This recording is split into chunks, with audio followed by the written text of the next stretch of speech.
مشرقی پاکستان کے حوالے سے ایک اور کتاب شکست آرزو، یہ بھی بہت اہم کتاب ہے. پروفیسر ڈاکٹر سید سجاد حسین صاحب کی یہ کتاب ہے. ان کی سجاد حسین صاحب کے بارے میں بتاؤں آپ کو، اس کے اندر پیچھے ان کے بہت مکمل تعارف دیا گیا. بہت ویل نون آدمی جو اہل علم ہے وہ جانتے ہیں اچھی طریقے سے.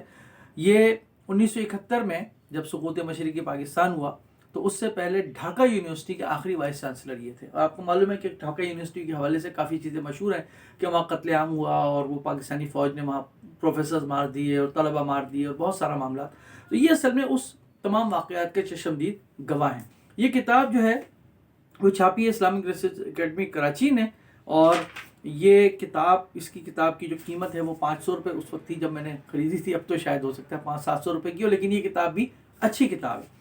یہ ڈاکٹر سید سجاد حسین صاحب نے کیا کیا؟ سجاد حسین صاحب چونکہ ان تمام واقعات کے عینی شاہد تھے جو ان کے سامنے ڈھاکہ یونیورسٹی میں اور ڈھاکہ کے آس پاس ہو رہے تھے. اور آپ کو معلوم ہے کہ ڈھاکہ اس وقت جو ہے وہ مرکز تھا تمام معاملات کا، گڑبڑ کا بھی اور تمام سیاسی معاملات کا. تو انہوں نے بہت اچھی طریقے سے یہ لکھا ہے. انہوں نے آخری ایام جو مشرقی پاکستان کے تھے وہاں سے انہوں نے اپنی بات شروع کی ہے، کس طریقے سے یہ گرفتار ہوئے، ان کو کس طریقے سے گرفتار کیا گیا، کس طریقے سے وہاں پر جو ہے لوگوں کے ساتھ ان انسلٹس کی گئیں، کون سی چیزیں ایسی ہیں جو پاکستان کی تاریخ میں یا بنگلہ دیش کی تاریخ میں مشرقی پاکستان کے حوالے سے بہت ہی پیٹرن ٹائپ کی مشہور ہو گئی ہیں لیکن ان کی حقیقت کچھ نہیں ہے. جیسے میں نے بتایا ڈھاکہ کا قتل عام وغیرہ، اس کے حوالے سے انہوں نے بہت اچھی چیز لکھی ہے.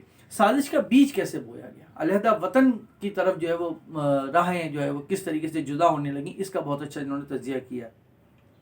پھر انہوں نے یہ چونکہ پاکستان کے نظریاتی پاکستان جب بنا اور پاکستان کے حوالے سے آپ کو معلوم ہے کہ بنگلہ دیش میں اور بہت زیادہ بنگال نے جو کردار ادا کیا تھا تحریک پاکستان میں، بلکہ اگر یہ کہا جائے کہ سب سے زیادہ بنگالیوں نے تحریک پاکستان میں قربانی دی اور کردار ادا کیا تو یہ بیجا نہیں ہوگا. تو قیام پاکستان کے اسباب اور نظریاتی اسباب پہ انہوں نے بہت اچھا سیر حاصل گفتگو کی ہے.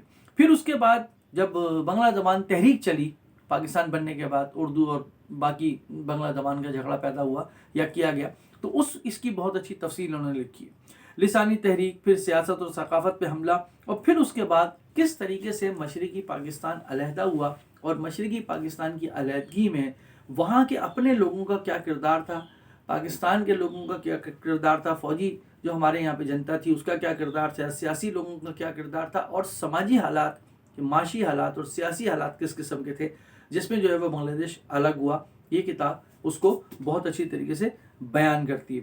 دا ویسٹیج آف ٹائم انگریزی میں کتاب تھی یہ، جس کا ترجمہ جو ہے وہ شکست آرزو جب پاکستان دو لخت ہوا. دا ویسٹیج آف ٹائم بھی ویسے بہت اچھا نام ہے جو انہوں نے رکھا، اور شکست آرزو جب پاکستان دو لخت ہوا. پروفیسر ڈاکٹر سید سجاد حسین، سابق وائس چانسلر ڈھاکہ یونیورسٹی اور راجشاہی یونیورسٹی.